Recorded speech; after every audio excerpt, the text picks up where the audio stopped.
Mais moi, là, les choses que je préfère le plus dans un dessert, c'est du caramel, du chocolat et des noisettes. Donc, ma bûche est au caramel, au chocolat et aux noisettes.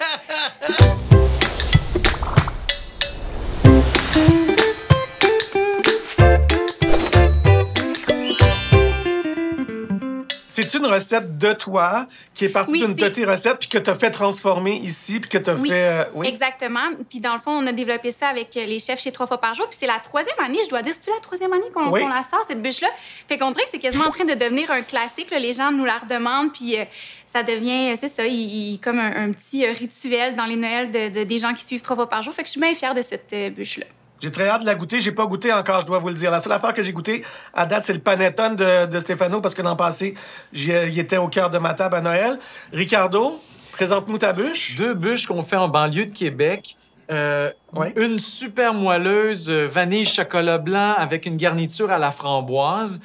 Et la bûche au chocolat, encore un gâteau maison super moelleux avec chocolat blanc, chocolat noir, chocolat au lait. En fait, j'ai pris les 2 recettes les plus vendeurs sur notre site, puis là, on vous les offre. Merveilleux. Stefano, panettone. Panettone, pain brioché, si on veut, traditionnel à Noël pour les Italiens. Donc, on a 3 saveurs en épicerie présentement. On a un traditionnel avec des fruits confits et les raisins. On a le chocolat, le citron. Et cette année, on a fait faire des petits mini. Pour les enfants. C'est ça que j'ai devant moi, c'est magnifique. Oui, des petits mini traditionnels et des petits mini aux brisures de chocolat. Puis comme je disais à Marie-Lou, traditionnellement, on met ça, on accroche ça dans l'arbre de Noël. Puis les enfants, ils vont aller les chercher, puis ça va faire une collation ou un dessert pour eux pendant le temps des fêtes. Merveilleux. Très, très bonne idée. Ce qu'on mange, c'est une chose, puis ce qu'on crée comme environnement autour, ça contribue aussi à mettre en valeur ce qu'on mange. Tu sais, je disais tantôt que la nappe était très belle, mais ça a été comme à partir de la nappe qu'on a décoré le reste de la table. Tu sais, ça a été comme, ce sur quoi on a construit le reste. Tu sais. Toi, Marie-Lou, tu sais, j'ai envie de te lancer là-dessus. Puis si tu veux pas, on peut parler de baseball. Si tu veux. Le baseball. De toutes les choses que tu m'aurais proposées, j'aurais pas imaginé ça. Mais c'est sûr que j'accorde beaucoup d'importance au beau, tu sais, dans la vie. Puis jusqu'à un certain point, j'avais l'impression que c'était associé au superficiel.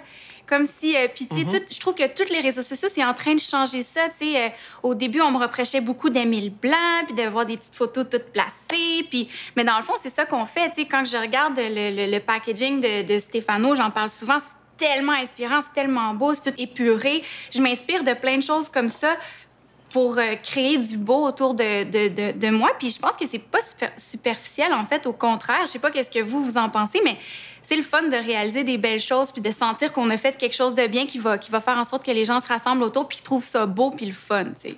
Moi, je pense, en tout cas, que je garde la nappe.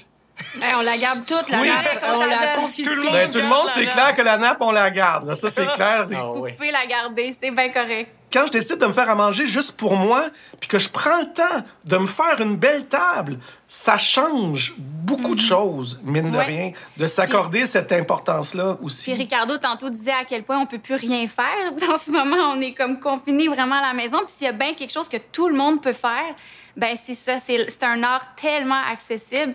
Fait que tant mieux si aujourd'hui, en faisant ça ensemble à distance, on peut inspirer les gens à le faire aussi. Absolument. Puis là, je regarde les tables. Je sais pas si on s'est pas parlé, mais on a toutes été enlever des branches après les sapins qu'il y avait autour de la maison. Je veux dire... À ce point du souper, là, j'arrive à un point de saturation incroyable, mais moi, je suis un maniaque de chocolat. Vraiment, je suis une bébête à chocolat. Et à date, dans les 2 bûches, je suis vraiment bien servi parce que c'est 2 approches complètement différentes. Sur la bûche de Ricardo, on est vraiment plus sur le gâteau, là, tu sais, là. Puis sur la bûche de Marie-Lou, on est plus sur...